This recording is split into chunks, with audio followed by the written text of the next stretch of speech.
चौराई में भाजपा की जन आशीर्वाद यात्रा में पहुंची मुंबई सांसद पूनम महाजन ने पूर्व मुख्यमंत्री कमलनाथ पर जमकर निशाना साधा है। उन्होंने कमलनाथ की तुलना राजा से करते हुए कहा कि छिंदवाड़ा में एक राजा अपने बेटे के लिए राजनीति चला रहा है। उन्होंने अपने प्रदेश के लिए कुछ नहीं किया। ऐसे में जनता इस बार 7 की 7 सीट जीतकर कमल खिलाई। पूनम महाजन ने कमलनाथ की तुलना राजा और तोते से की। उन्होंने कहा कि सबको मालूम है कि राजा की जान तोते में है। छिंदवाड़ा में ज़्यादा राजनीतिक भाषण करना है कि न करना है मुझे पता नहीं, क्योंकि जिस प्रकार से भारतीय जनता पार्टी की कमल की लहर मुझे दिख रही है, हमें कमलनाथ की नहीं, कमल की जो लहर दिख रही है उससे जो कमल ने अपना नाथ कर दिया और उस बात के बाद कमलनाथ नाम से पूरे छिंदवाड़ा का जिन्होंने नाश कर दिया है, ऐसे राजा उनके खिलाफ किस रूप से जनता उमड़ी हुई है इससे दिख रहा है। मैं इसलिए कहना चाहती हूँ कि मैं छिंदवाड़ा पिछली बार भी आई थी, किसी ने कहा नहीं राजा साहब की यहाँ पे बहुत बड़ी कांग्रेस का गढ़ है, ये है वो है। हजारों की संख्या में यहाँ जमे हुए थे, यहाँ पे सारी युवा मोर्चा के साथी। और जब मैंने वहाँ पे कहा था कि ऐसे राजा वाजा तो चलते रहते हैं, और यही हुआ, वो राजा आए, लेकिन वो कहानी होती है ना कि राजा किसके लिए लड़ता है। अच्छा राजा प्रजा के लिए लड़ता है, लेकिन बुरा राजा अपने सिर्फ बच्चों के लिए लड़ता है। छिंदवाड़ा में से जब सबको भुला भुसला के आदरणीय कमलनाथ जी ने कहा कि ये चुनाव बाबा जितवा दो, मैं पूरा मध्य प्रदेश का छिंदवाड़ा का मैं एकदम सिंगापुर बना दूंगा, एकदम ऐसा बना दूंगा कि आप विश्वास नहीं कर पाओगे। और बात सच हुई, छिंदवाड़े को पीछे डाल दिया। इतना विश्वास तो मुझे दिखाई दिया जब से कमलनाथ जी ने अपने अपने लोग यहाँ पे चुन के लाए। अभी मैंने सुना छिंदवाड़ा में 7 विधानसभा है और 7 विधानसभा में कांग्रेस के विधायक हैं। लेकिन जिस प्रकार से 15 महीने में आदरणीय मंत्री जी ने कहा कि 15 महीने का मुख्यमंत्री, और मुख्यमंत्री ने कहा क्या, छिंदवाड़ा के राजा उनकी जान अपने बेटे तोते में।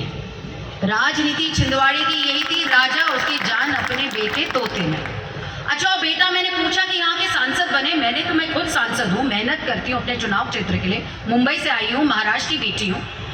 जब मैंने पूछा लोकसभा में, किसी ने मुझे पूछा अरे लोकसभा तो कागज में दिख रहा है 78% उन्होंने लोकसभा में अटेंडेंस दिलवाई। मुझे पता नहीं अभी कौन सी अटेंडेंस थी वो, उसकी भी जांच होनी चाहिए।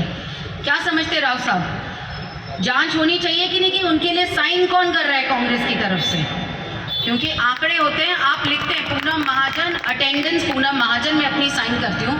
मुझे लगता है सीसीटीवी कैमरा देखने पड़ेंगे लोकसभा के, ये वही सांसद है, क्योंकि मैंने तो कभी नहीं देखे। एक तो देश के राजकुमार राहुल गांधी जी अभी घमेंडिया करके अलायंस बना के वो तभी आते हैं जब उनको प्यार की झप्पी या आंख मिचोली खेलनी होती है, तभी वो लोकसभा आते हैं। लेकिन ये आपके जो राजा के तोता में जीवन भरे हुए बेटे हैं, उनको तो मैंने अब तक लोकसभा में देखा नहीं है। और ये वो छिंदवाड़ा है, आपने उन पे विश्वास रखा और उन 7 विधानसभाओं को थोड़े थोड़े वोटों से, क्योंकि क्या होती है राजनीति भी गणित होता है, कभी कभी हमारे बेचारे दिल के लोग अच्छे हैं, लग गया होगा नहीं देख लेंगे, और हो गया तो हो गया। लेकिन उसके बाद 7 की 7 विधानसभा यहाँ से चली गई। लेकिन जब हम आने वाले इस चुनाव में जब जाएंगे, तभी इस जन आशीर्वाद यात्रा के पीछे कारण क्या है, ये बहुत जरूरी है। मध्य प्रदेश ये बीच का प्रदेश है, मध्य प्रदेश है जहाँ पे उसका संस्कार भी अलग है, संस्करण भी अलग है और इतिहास भी अलग है।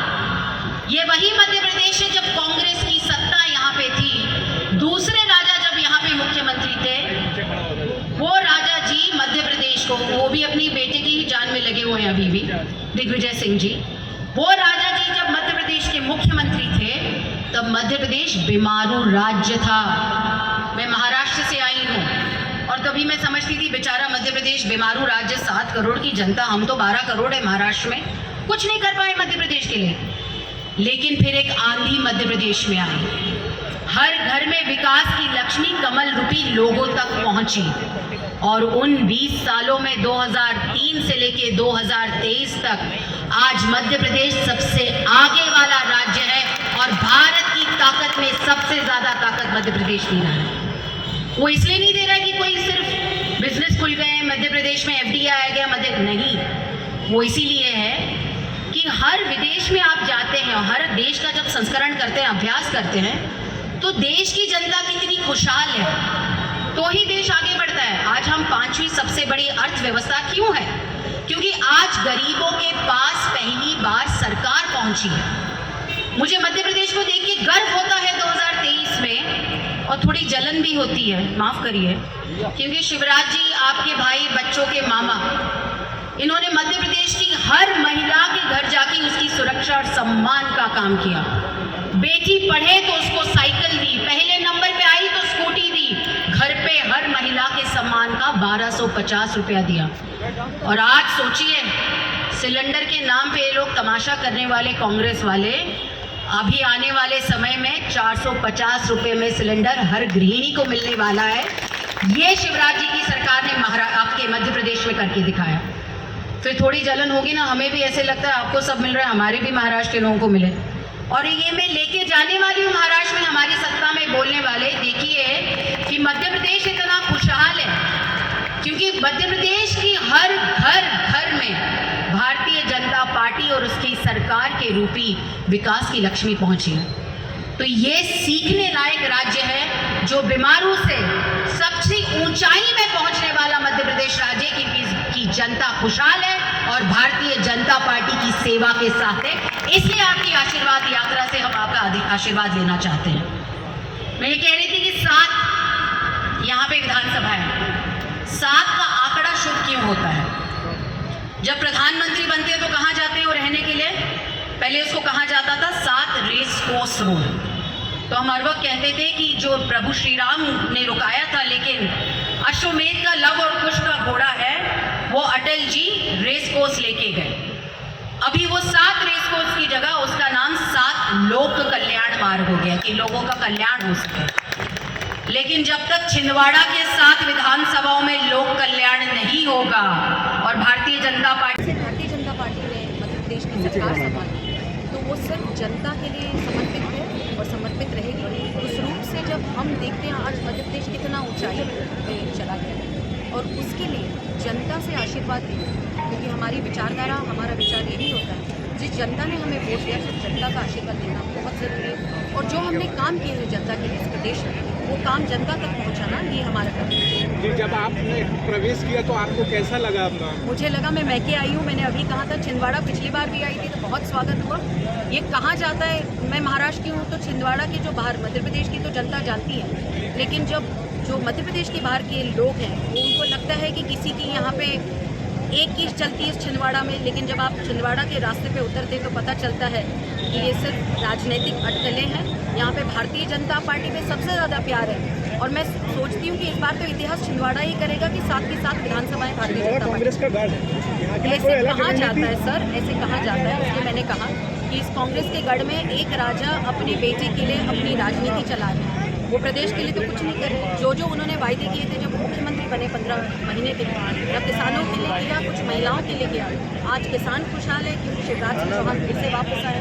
आज महिलाएं, लाडली बहन, मैंने कहा भी मैं थोड़ी बहुत खुश हूँ और थोड़ी जलन भी हो रही है कि महाराष्ट्र में भी ऐसे कुछ, मैं अपने नेताओं को महाराष्ट्र में बताना चाहती हूँ, जिस प्रकार से मध्य प्रदेश में भारतीय जनता पार्टी की सरकार ने महिलाओं के लिए जो सुरक्षा, शिक्षा, हर रूप से उनको ताकत दी है, ये बहुत ही काबिल तारीफ। मुझे लगता है मध्य प्रदेश का ये सारा देश में सीखना चाहिए इस रूप से महिलाओं को सम्मान, ये हमारे लिए बहुत बड़ी बात है। और जिस प्रकार से हम देखते हैं महिलाएं भी बहुत प्यार देती हैं, तो ये हमारा सौभाग्य है, यही आशीर्वाद हम जनता से चाहते हैं। छिंदवाड़ा जिले के लिए तो भाजपा कुछ अलग से भारत माता जय, भारत माता जय। छिंदवाड़ा के जो कह रहे हैं वो राजा, और मैंने कहा कि राजा की जान अपने बेटे तोते में, ये सब कहानी हम देख चुके हैं। जनता यहाँ पे हर जगह, हर कोने में भारतीय जनता पार्टी फिर से आए और महिलाओं की सुरक्षा, युवाओं की शिक्षा और अपना प्रदेश और आगे।